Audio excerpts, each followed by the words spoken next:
Compound interest में जब equal installments आती है तो वो ठीक ठाक टाइम कंज्यूमिंग या कैलकुलेटिव क्वेश्चन बनता है, क्योंकि आप क्या होता है, आप हर साल के बाद कुछ पैसे वापस करते हो और उसके कारण प्रिंसिपल हर साल बाद चेंज होता रहता है। तो आपको हर साल के बाद अलग अलग वैल्यू का 20% इंटरेस्ट लगाते रहना पड़ेगा। इनिशियल प्रिंसिपल 67,100 है and what she is doing is she is returning she is returning the money in 4 equal instalment. मतलब at the end of first year वो x रुपए दे रही है, एंड ऑफ सेकेंड ईयर वो x रुपए दे रही है, एंड ऑफ थर्ड ईयर वो x रुपए दे रही है, और एंड ऑफ फोर्थ ईयर को भी वो x रुपए दे रही है। और x I am saying is EMI equal EYI equal yearly installment हम x रुपए का मान रहे हैं। तो 4 इक्वल ईयरली एनुअल इंस्टॉलमेंट्स देके वो पूरा पैसा कवर अप कर रही है।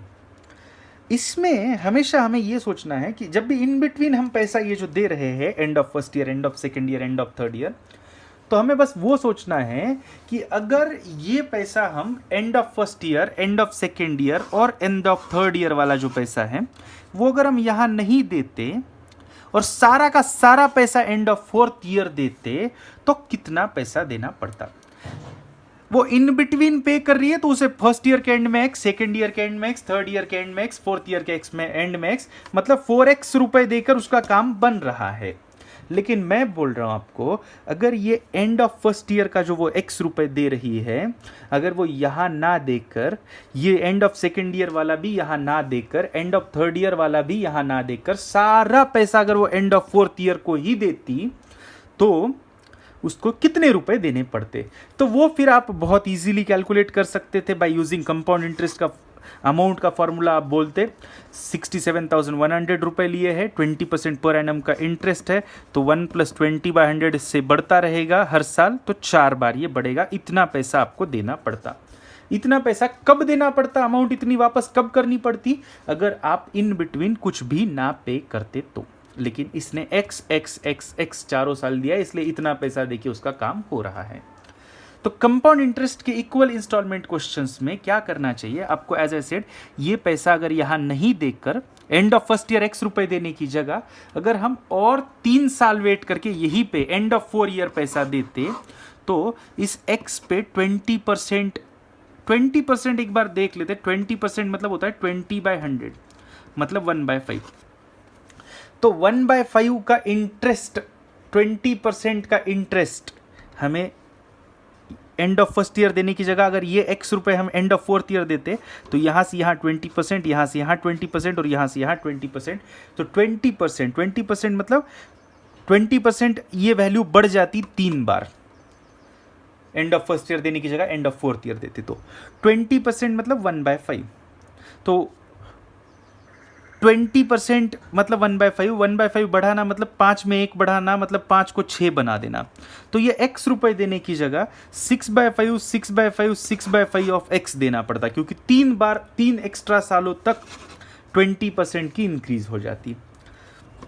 सिमिलरली ये एंड ऑफ सेकेंड ईयर का जो x रुपए है वो यहां देने की जगह अगर हम एंड ऑफ फोर्थ ईयर देते, आप इसको 6/5 लिख सकते हो या पॉइंट में लगना कैलकुलेटर है तो पॉइंट में भी रख सकते हो।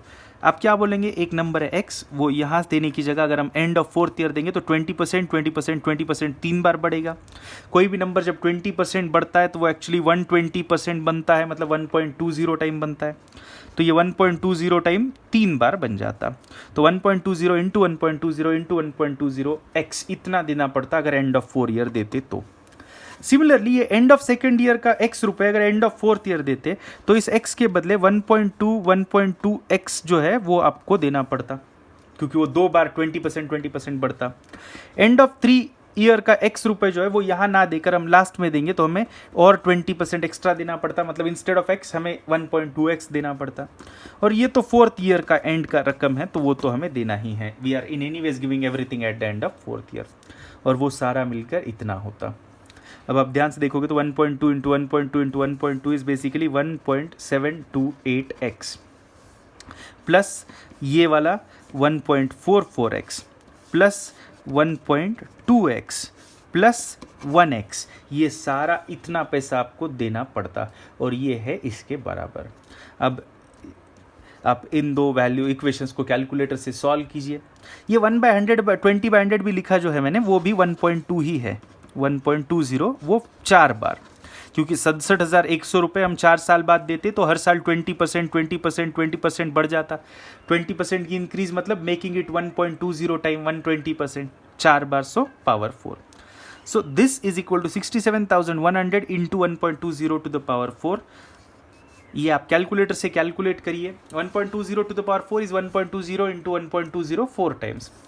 अब आपको x की वैल्यू मिल जाएगी and x is the answer. ये कैलकुलेटिव है, लेकिन कैट में कैलकुलेटर अवेलेबल है, तो इसलिए आपको बिना परेशानी का कर देना चाहिए।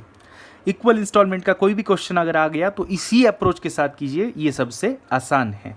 आगे से आपको बस याद ये रखना है कि कभी भी first year, second year, third year, fourth year, fifth year जो भी हो, वो सारी इंस्टॉलमेंट्स हम अगर लास्ट में देंगे तो क्या होगा वो निकालिए, क्योंकि ये वाला final value if we don't give anything in between तो निकालना हमें आ जाता है।